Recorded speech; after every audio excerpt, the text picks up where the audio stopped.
നിങ്ങളുടെ പാർട്ടിക്ക് സംസ്ഥാന തലത്തിലും ദേശീയ തലത്തിലും ഒരു നിലപാടുണ്ട്. ആ നിലപാടിനെ അട്ടിമറിച്ചിട്ടാണ് നിങ്ങൾ ഈ ന്യായീകരണ വാചകം പറയുന്നത് എന്ന് ഓർക്കണം. അപ്പൊ CPM-നെ അകറ്റി നിർത്താൻ BJP-യുടെ കൂടെ കൂടാം. ആ BJP-ക്ക് നിങ്ങളുടെ കൂടെ കൂടുന്നതിന് നിങ്ങളുടെ പാർട്ടി അംഗത്വം തടസ്സമാണെങ്കിൽ അയ്യോ ഞങ്ങൾ ആ രാഷ്ട്രീയ ബന്ധം അവസാനിപ്പിച്ചേക്കാം, രാഹുൽ ഗാന്ധിയെ തള്ളിപ്പറഞ്ഞേക്കാം, VD സതീശനെ തള്ളിപ്പറഞ്ഞേക്കാം, എന്നാലും നിങ്ങളുടെ 4 വോട്ട് മതി എന്ന് പറഞ്ഞ് നിങ്ങളത് ജനങ്ങൾ നോക്കൂ. ഞാൻ ആ പഞ്ചായത്തിലെ വോട്ട് ഷെയർ നോക്കുകയാണ്. BJP അത്ര ചെറിയ പാർട്ടിയൊന്നുമല്ല, അവിടെ സാമാന്യം നല്ല വോട്ട് അവർക്കുണ്ട്. എന്നിട്ടും ജനം നിങ്ങളെ തെരഞ്ഞെടുത്തു 8 പേരെ.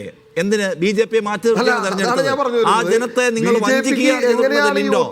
എവിടെ നിന്നാണ് ഈ വോട്ട് കിട്ടിയത്? ഈ BJP-നെ ആരാണ് അവിടെ വളർത്തിയത്? ആര് വളർത്തിയാലും ജനം തെരഞ്ഞെടുത്തത് BJP അല്ല, നിങ്ങളെയാണ്. പക്ഷെ നിങ്ങൾ ആ ജനത്തെ അതൊന്ന് പറയാനായിട്ട് ഒരു അവസരം തരണേട്ടാ. അല്ല, ഇവിടെ BJP-യുടെ കൂടെ ഇവിടെ UDF കൂടിയിട്ടില്ല എന്നുള്ളത് ഞങ്ങൾക്ക് വ്യക്തമാണ്. കാരണം ഒരു സ്വതന്ത്ര സ്ഥാനാർത്ഥി നമ്മുടെ കൂടെ ഉണ്ടായിരുന്ന ഒരു സ്വതന്ത്ര സ്ഥാനാർത്ഥിയെ നമ്മൾ പിന്തുണച്ചു.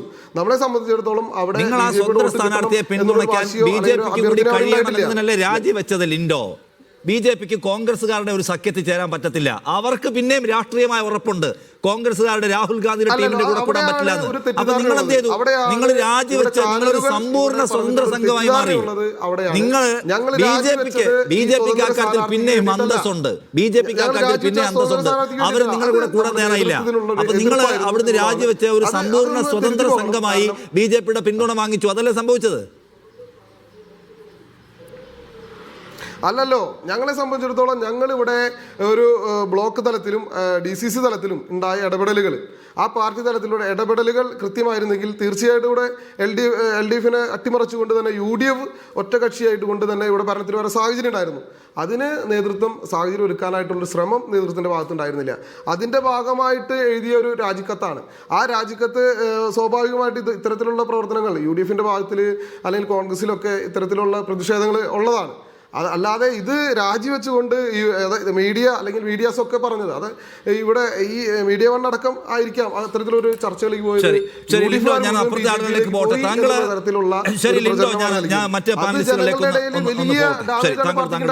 ലിൻഡോ, രാജീവ് ചന്ദ്രശേഖരനെ കാണുന്നുണ്ടോ? അനുഗ്രഹം വാങ്ങിക്കാൻ പോകുന്നുണ്ടോ നിങ്ങൾ 8 പേര്?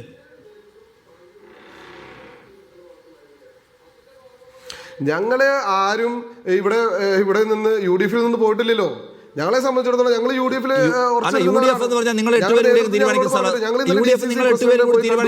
സംവിധാനം അല്ലല്ലോ. UDF എന്ന് പറഞ്ഞാൽ അതിനൊരു സിസ്റ്റം ഉണ്ടല്ലോ. അതിനകത്ത് അതിനെ വഞ്ചിക്കുന്ന പരിപാടി നടത്തിയിട്ട് പിന്നെയും ഞങ്ങൾ UDF ആണ്, ഞങ്ങൾ കോൺഗ്രസ് ആണെന്ന് പറഞ്ഞാൽ പ്രസിഡന്റ് പോയി കണ്ടിരുന്നു. അദ്ദേഹം ഞങ്ങളോട് സംസാരിക്കാന്ന് പറഞ്ഞിട്ടുണ്ട്. നിങ്ങൾക്കെതിരെ നടപടി എടുത്തു കഴിഞ്ഞല്ലോ. നിങ്ങളിപ്പോ UDF-ന്റെയും കോൺഗ്രസിന്റെയും പുറത്താണ്. വീഴ്ചകൾ ഉണ്ടെങ്കിൽ അത് പാർട്ടി പരിശോധിക്കും.